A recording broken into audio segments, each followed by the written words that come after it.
Cette fois-ci, je vous propose une série de vidéos consacrée à la recherche des brochets records. Yes! Ludovic Pinched, Lionel Fumagalli. Yes! Yes! Putain, doublé! Alors. Doublé. Vincent Debrouille, Wilfried Salmon et Gaël Even. Ils vont partager avec vous tous leurs secrets pour prendre des pikes records. J'ai le plaisir de vous retrouver pour cette deuxième vidéo consacrée à la recherche des brochets records. Cette fois-ci, on a la chance d'accueillir Wilfried Salmon, qui est un véritable spécimen pike hunter. Ça fait des années qu'il recherche exclusivement ces très gros poissons. Je l'ai connu dans la région parisienne, il était déjà très époustouflant en termes de gros poissons et de nombre de brochets. Et maintenant, il a bougé dans la région des lacs alpins. Et justement, il a trouvé un terrain de jeu à la hauteur de son talent pour pouvoir justement passer tout son temps de pêche à essayer de sélectionner des poissons au-delà de 100 cm, 110, 120, etc. Donc du coup, il fait partie de la Trophy Pike, qui justement est une team de pêcheurs qui recherchent exclusivement ces très gros brochets et qui développent des leurres en conséquence. Je vous laisse du coup avec Wilfried Salmon. Wilfried Salmon, team Trophy Pike d'Arnaud Philippi et créateur de la Crazy Pike avec JC Radet et Alexandre Perrault. Ça fait maintenant une bonne dizaine d'années, voire une petite quinzaine d'années que je pêche spécifiquement le brochet et particulièrement les gros. Ça a toujours été un peu ma recherche depuis toujours que je pêche, j'ai toujours recherché spécifiquement les gros poissons. Donc voilà, moi je pêche sur les lacs alpins. J'ai déménagé d'ailleurs pour ça. À la base, je pêchais en Île-de-France. Donc en Île-de-France, je pêchais des lacs de plaine. Donc je pêchais un petit peu le lac du Der et puis beaucoup dans le 77. J'ai pêché beaucoup en flotte tube pendant pas mal d'années. Toujours pareil à la recherche des très gros poissons. Alors voilà, on va commencer par le plus important, c'est déjà pour rechercher ces gros poissons, c'est avoir au moins une densité suffisante dans les plans d'eau que vous pêchez. Donc les plans d'eau ou les rivières ou les biefs, voilà, peu importe. Mais en tout cas, il faut quand même avoir une certaine densité de gros poissons pour pouvoir rechercher spécifiquement ces poissons-là à l'année. Sinon, il n'y a pas d'intérêt, les résultats seront tellement médiocres que vous aurez perdu votre temps. Donc une fois que vous savez que vous avez une belle densité de poissons, c'est aussi, et c'est très important, c'est de connaître ce qui se passe sous l'eau. Donc la topographie, on va dire la bathymétrie, quoi. Moi j'ai un bateau, donc j'ai une cartographie qui me permet de savoir où sont les pointes sous-marines, les plateaux, les hauts fonds. Et donc en fait par rapport à ça, on peut se mettre nous des points GPS et on voit bien quand même que les gros poissons se font bien souvent prendre aux mêmes endroits ou à des endroits quand même assez proches. Donc on va passer à la lune, qui est pour moi très important. Pendant des années, je pêchais quasiment pas qu'avec la lune, mais j'allais à la pêche avec beaucoup plus de conviction pour faire des très gros poissons pendant les phases de bonne lune. Donc on va dire qu'il y a deux phases de bonne lune pendant le mois, donc en phase montante et en phase descendante. Donc c'est toujours très bon 3 jours avant, 2-3 jours avant et 2-3-4 jours après, 2-3 jours après. Et donc parfois c'est très bon pendant, parfois c'est un petit peu bon avant, parfois c'est un petit peu bon après. Donc il faut toujours faire attention à ces moments-là. Si on peut privilégier des moments et qu'on n'a pas trop le temps spécialement d'y aller tout le temps à la pêche, bah, si on peut vraiment privilégier les moments de bonne lune, pour les gros poissons c'est vraiment la base, quoi.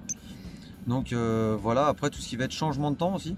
Donc les changements de temps sont très importants. Donc on a des temps qui sont quand même pendant très longtemps, on a les mêmes conditions anticycloniques et d'un coup on a une grosse dépression. Quand on peut aller au bord de l'eau, c'est toujours meilleur aussi pour les gros poissons.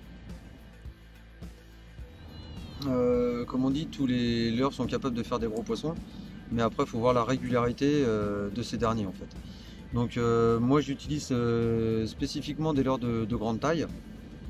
Pour la simple bonne raison que je pêche déjà dans des lacs alpins, donc l'eau est bien souvent assez claire, donc la masse visuelle de mon leurre, vu que le leurre est assez grand, va se voir de plus loin. Ensuite on utilise principalement des basses fréquences en vibration. Donc moi là par exemple, voilà, on va utiliser des leurres par exemple là de cette taille là, donc là on peut parler de très grands leurres, c'est des leurres qui font plus de 30 cm. Là c'est un Esox Toy. Ça, pourquoi je vous dis avoir une confiance en ces leurres dans dans leur potentiel à faire des gros poissons.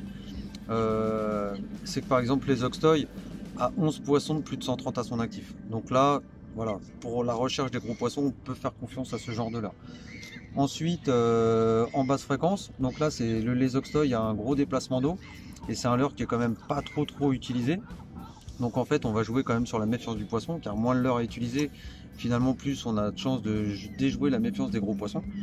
Ensuite en shad classique, moi j'utilise voilà, par exemple l'Alpha Pike 28 cm, donc c'est pareil, c'est encore une très grande bouchée hein, en basse fréquence.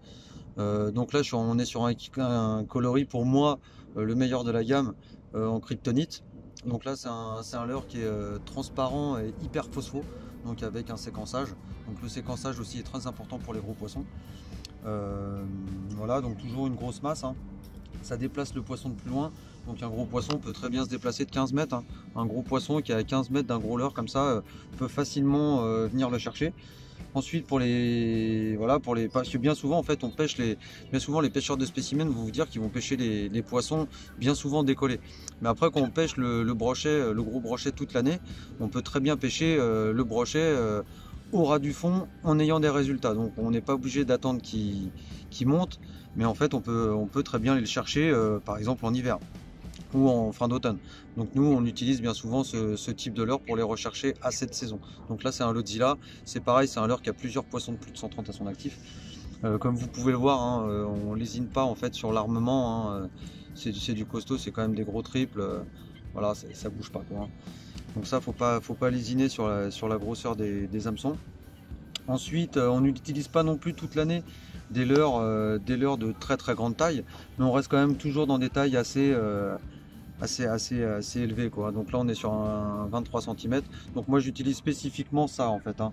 Vraiment ces deux tailles 28 et 23 et du 32 pour les Oxtoy et du 40 plus pour les Lodzilla. Et bien sûr à la Trophy Pike, comme je vous ai dit, nous on a remarqué que les très gros poissons réagissaient énormément aux couleurs UV. Donc on joue pas mal avec les couleurs UV. Là c'est un bleu UV, donc une couleur unique sur un leurre. Après, donc comme je vous dis, faut avoir vraiment confiance en ces leurres, savoir ce qu'on utilise pour être sûr qu'il peut nous rapporter gros toute l'année en régularité. Après, comme je vous dis, gros leurre, gros poisson, mais pas toujours. Par exemple là je suis sur un petit Alpha Pike qui est plombé pour la verticale. Mais ça c'est un leurre qui a fait un Antua, il a fait un poisson de 135,5. Donc c'est le record de l'Alpha Pike à l'heure actuelle sur un 18 cm. Comme quoi, parfois, c'est pas spécialement les plus gros leurres qui font les plus gros poissons. Alors quand on recherche spécifiquement les gros brochets, on va miser vraiment, on va mettre toutes les chances de notre côté sur le matériel. Donc moi, niveau canne, j'utilise une canne de la team, hein, de la Trophy Pike. C'est Arnaud Philippi qui l'a créé, les Oxtoy. Donc en fait c'est une canne qui absorbe énormément bien les roches et les coups de tête des poissons. Ça c'est très important justement quand on recherche ces gros poissons, on peut très bien perdre un gros poisson à cause d'une canne trop raide. Donc en fait voilà, bon, pourquoi moi j'utilise cette canne là, car en fait j'ai beaucoup moins de décroche qu'avant avec les autres cannes que j'utilisais. Donc ça c'est la base en fait, c'est déjà pas perdre des poissons bêtement. Donc en trait j'utilise une tresse de gros diamètre, entre 30 et 35 centièmes. En fluorocarbone je fais un seul nœud en fait sur la totalité de ma ligne. Donc mon nœud de raccord en fait c'est un nœud Albright, un double nœud Albright. J'ai jamais eu de souci avec ce nœud, donc je l'utilise avec une totale confiance. Ensuite je mets au bout de mon fluorocarbone que je noue en fait avec un sleeve. Je mets un émerillon rolling et en fait sur tous mes leurres je mets un nano brisé, donc j'utilise aucune agrafe. Donc ça pour moi c'est la base. J'ai failli perdre mon record perso avec une agrafe ouverte qui était ouverte. Bon, les poissons étaient dans les puisettes, mais en attendant l'agrafe était ouverte. Donc depuis ce jour là j'ai totalement arrêté d'utiliser des agrafes. Ensuite derrière ça, quand je pêche au leurre en lancer ramené sur des dérives classiques, donc avec des vitesses de dérive comprises entre 0,5 et 1,2, 1,3 voire 1,4 km/h, j'utilise des petits ratios. Donc un petit ratio à 4-6, donc c'est vraiment un petit ratio. Et quand je pêche en traction avec les Esoxtoy, avec des leurres de traction ou quand la dérive s'accélère, j'utilise un ratio plus rapide. Ce qui va être important, c'est surtout le temps que vous allez passer sur l'eau. Car pour avoir des résultats régulièrement sur les gros poissons, faut passer beaucoup de temps sur l'eau pour tout simplement arriver à cerner leur comportement. Bien souvent on le voit quand on n'est pas sur l'eau pendant 2 semaines, quand on revient il y a quand même beaucoup de choses qui ont changé. Donc si on veut avoir ces résultats régulièrement, il faut quand même garder sa pêche, garder la pêche, toujours être au bord de l'eau. Ensuite avoir une grande confiance en soi, comme je vous ai dit précédemment, aussi bien envers ses leurres qu'envers son matériel.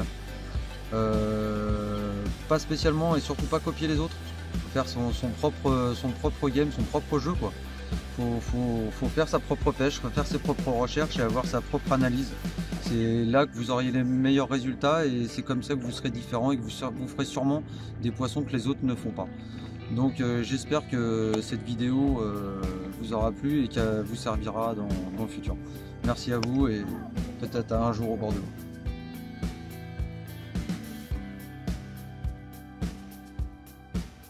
Un grand merci à Wilfried pour sa participation. Cette vidéo était super intéressante. J'ai trouvé donc plein d'informations vraiment très intéressantes qui recoupent pas mal de choses qui ont été dites par Lionel, parce que Lionel lui aussi pratique une partie de l'année dans ces grands milieux que sont les lacs alpins. Donc il y a sans doute pas mal de spécificités qui viennent de là, mais pas que, parce qu'on va voir qu'il y a pas mal de specimen hunters, quels que soient les eaux, qui se retrouvent sur un certain nombre de choses qui sont vraiment assez définies, assez claires. Par ailleurs, je voulais vous inviter à aller voir le blog de la Crazy Pike, hein, donc du coup c'est la team autour de Wilfried Salmon justement qui écrit ça depuis des années. Il y a plein de reports super intéressants, donc je vous laisse le lien en description dans la vidéo et donc du coup je vous invite à aller regarder ça. La prochaine fois on va accueillir un guide de pêche de renom, Vincent De Bruyne, qui lui est spécialisé par contre dans la recherche de tout type de carnassiers. Il se focalise une bonne partie de l'année donc sur le brochet. Sa particularité, c'est qu'il n'a pas une recherche exclusive des très gros poissons. Il fait prendre toute taille de poisson et énormément de brochets, mais par contre, il se trouve qu'il sélectionne malgré tout beaucoup de très gros poissons avec des brochets records. Donc du coup, on va voir cette approche qui va être forcément un petit peu différente, parce que justement, lui c'est pas réellement un specimen hunter, mais par contre, il a les résultats comme tels. Donc je vous laisse, donc la prochaine vidéo, vous allez voir, très intéressante de Vincent De Bruyne. On se retrouve pour la prochaine fois, j'espère que cette vidéo vous a plu.